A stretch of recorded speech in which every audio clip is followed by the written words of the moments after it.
Daily life lessons, June 29th, 2025. Number one, stop asking for advice when you already made up your mind what you're going to do. Stop asking for advice about something you already made up your mind about. So how many times have you went to somebody and asked them for advice? Multiple people you've asked them for advice and you didn't do anything they said. You do anything they said. Because you already made up your mind what it is that you want to do. You just didn't want to do it. And so you think that asking people for advice is going to make you feel better. You're thinking that magically somebody's going to say something that you actually want to do. But the truth is, you've already made your mind up what you want to do. So that's a waste of time and energy. So, two, you deserve the praise, Jesus.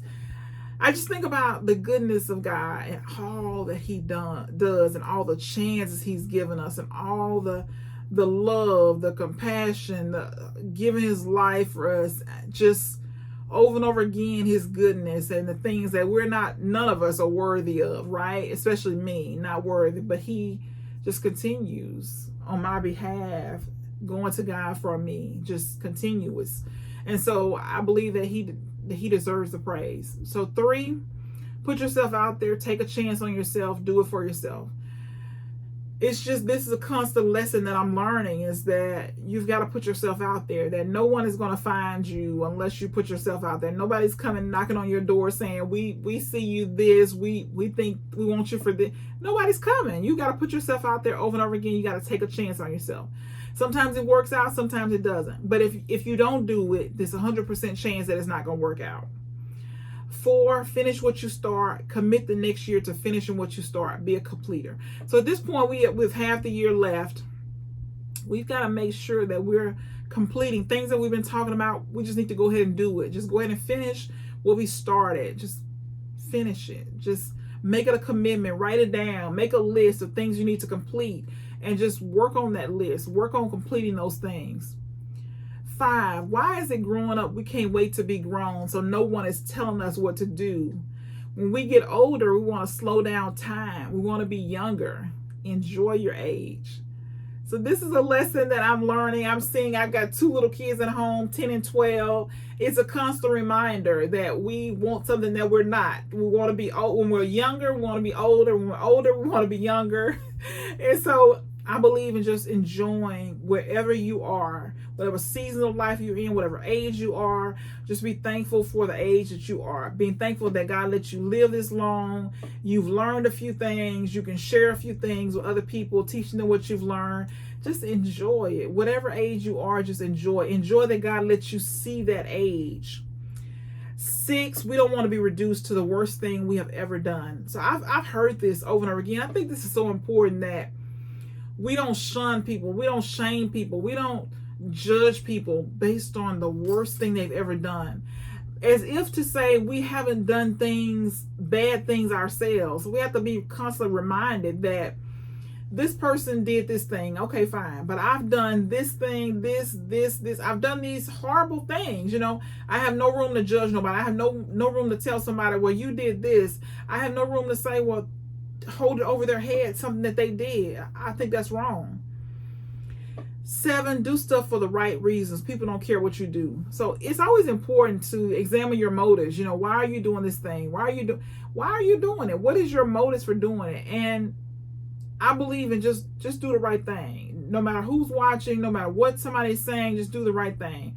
People don't care what you're doing. You just got to make sure you can stand before God and say, okay, I did this thing, and He knows your heart. And so just be mindful of just doing the right thing for the right reasons, not to show, not for somebody else to see that you gave $20,000. No, do it for the right reasons, regardless if anybody says anything, anybody else knows, So I believe what the Word of God says, don't let your right hand know what your left hand is doing. So you don't have to make a scene about something that you did that was great.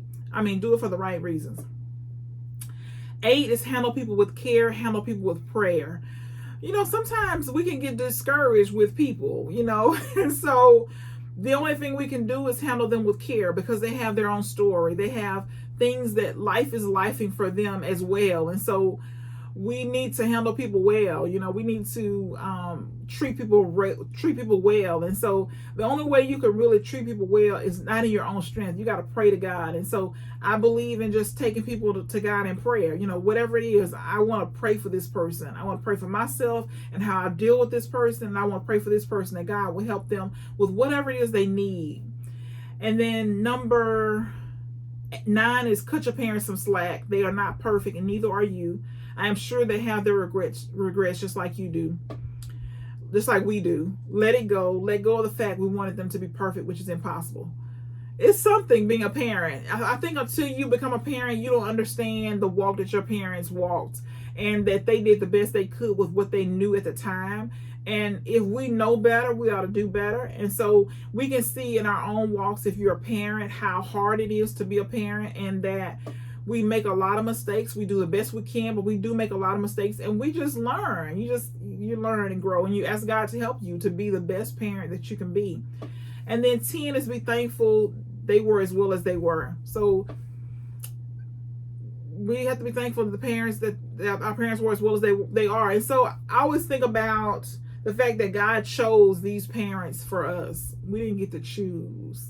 So maybe if they got to choose, they would have chose different children, but we didn't get to choose our parents. God chose them. So he chose our parents to be our parents for a reason.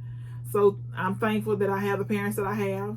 God, be thankful that you have the parents that you have for whatever reason, however they teach you, whatever it is, be thankful that you have the parents that you have. It could be so much worse. It could be so much worse.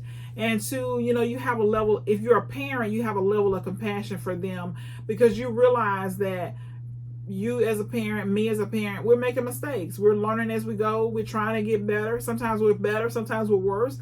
But we give them that grace, because we realize we want the grace from our children, and we realize how hard it is to be a parent. So these are daily lessons for 6/29, 2025.